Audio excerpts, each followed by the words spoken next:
Hi there guys, it's Tom000123. It's our first ever EUROGAMER EXPO. I'm here with Blue Pancake and I'm here with TS3 Rules. TS3 Rules is somewhere in a large queue outside, but we got express passes, so we're here early. As it's our first ever EUROGAMER and Gaming Expo as a YouTube channel, we thought kick it off with some PlayStation 4 stuff. Let's give it a whirl, guys.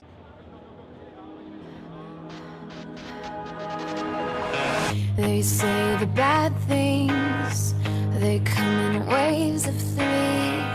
If that's the truth, then this will be the last to crash on me.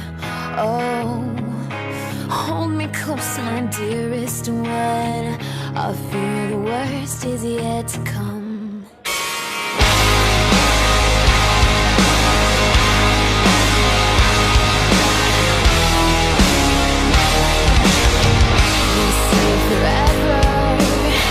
It never lasts that long. Well, it could be right, but baby, we are here to prove them wrong. Oh, so hold me close, my dearest one. I fear the worst is yet to come. Our bed's a tiny island that could save us from the storm, hide us from the pain outside and keep us safe. With my hand across your chest, you'll be coming by like this. So hold me close and don't let go.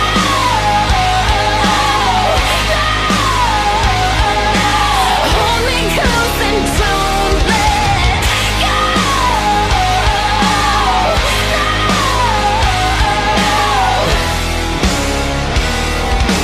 Ooh, the time has come to sink or swim.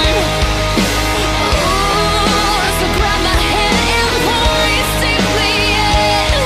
Let us just drift out to sea and forget what it used to be.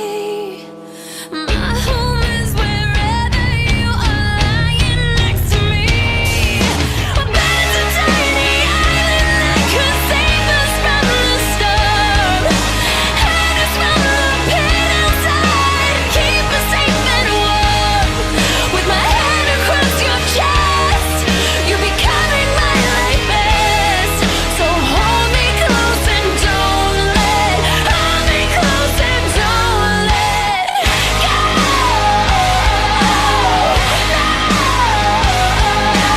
Hold me close and don't let.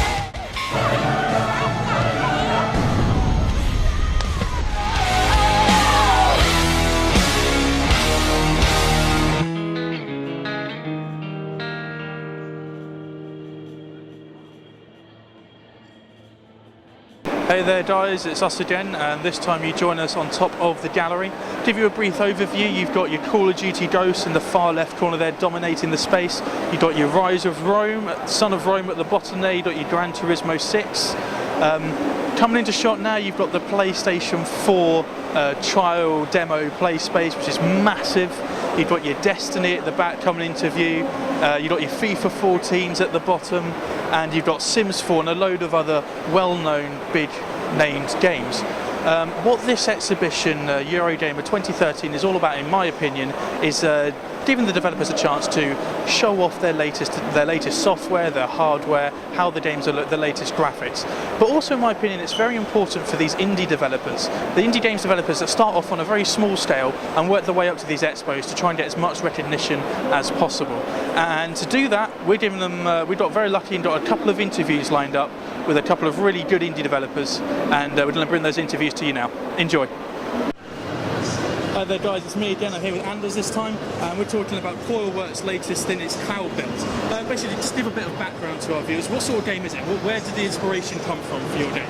Well, the inspiration comes from a lot of games. Like we want to make a 3D action platformer that's like taking inspiration from old school games, but we want to integrate more modern things as well. And we want to take it to the next level, and we want to make a game for gamers. Like, even if you're used gamers, this will still be a challenge, and we want to make it interesting to play again and again. So you say you introduce time trials, don't you? Yeah. So there's that replayability. You get people thinking, I didn't quite get it there. Yeah. Go back, do it again. Have you got different difficulty levels and all that as well? No, we don't have difficult levels, but we have a real challenging ranking system where you need to be really good to get the A rank. And we try to build the levels in an interesting way that you can find new ways all the time and find secrets and secret routes. And we're actually impressed by our own gamers, like they find paths we never imagined. And we try to use that. We try to build on it. And make it so interesting. you actively encourage people to find you don't set routes or anything like that. You set little like checkpoint sort of guidelines, don't you? Like a little light here to say that's where the general idea is, but how you get there is entirely up to the game. Yeah, if you start at a new level and you look out on the field, you can see pillars of light, like some yellow, and that's checkpoints, restart points actually, and then a green one, that's the goal. And that's the only thing you need to follow, the goal. You don't need the checkpoints, but you can take them. So rather than not just having the amazing, I mean the graphics look great. I don't think they're not in their finished stage yet. I think you said no. They're not finished yet. You've still got a bit of work to do. Yeah. But I say they look amazing. The action, the wall running, everything is so intuitive. That's what I found. Like I never found like thinking, oh, if only I could turn there quicker. If only I could jump there quicker. It's like you tap spacebar, you jump, you wall run where you want to wall run. And was that hard to pin down? Was it when you were designing the game? Was that always in your mind, trying to give the freedom to the gamer? Or? Well, we always want to give control and freedom. Like control to the player is the main thing, and then responsive controls. Like we want them to blame themselves when they're failing, but it's really hard to get, especially with the wall run. And we're still tweaking on it, but we think we are getting there. But it's like whenever I needed to jump onto another wall, there was never any delay. Like, some games, I think it was like Prince of Persia. I don't know, have you heard of that game before? Yeah. All the wall running, the sands of time and stuff like that, slowing down time. It wasn't always responsive, but that game it's like click, you go there, you do this, and very I must congratulate. It's brilliant. Thanks. There's one thing that we haven't touched upon actually. Was there a specific reason why you chose down? Because all the stuff you need to complete the game, like your weapons, your power-ups, they've already all unlocked. Is there a specific reason why you chose that, or? There's several reasons. One reason is because we want the player to feel freedom, and we want the player to get better, not the character. Like you develop yourself, not the character.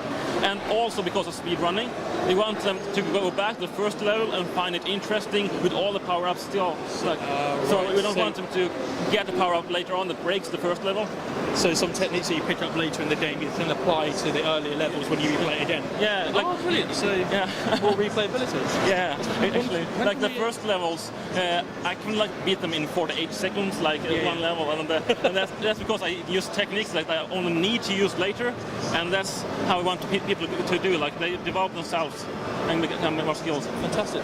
When can we expect to see a Cloudbuilt hitting the shelves then, or hitting Steam? Hopefully this year, but we're still on green light process in Steam. Green light again, so you don't get the votes. And, how's that going for you? Because it's hard. Like even if we are getting pretty good vote ratio, it's hard because we don't get that much exposure, and still Steam is not clear on really what you need to get through. So how many you need to get through? So we don't know when. So we're hoping for this year, but we can't actually say because if we want to get to the green light, So then we'll put your green stream linked at the bottom here, so it's fine. Cool. Follow these guys, they're brilliant, very nice to talk to. Anything else that you've got plans in the future after Cloudbuilt? Is there any spin-off? Because you say you've got a storyline in there as well, it's not just running and jumping. No, it's you've got an active storyline to follow. Can we expect to see anything maybe following on from this, without giving too much away to the story? Or actually, we want to build more, and we want like to do DLC and stuff, but it all depends on if we manage to if it's popular and we can live on it. Like we've been developing this for 3 years now, and no one is getting any salary so far. So we are so this is all off your own back. This is all off your own back, so all your own finance and everything like that. Yeah. So how did you come to? So you were based in Sweden, weren't you? You all met in Sweden. Yeah. How did you come to hear about EUROGAMER? Was it something that's on in Sweden as well that you joined, and then you decided to follow the trail, or?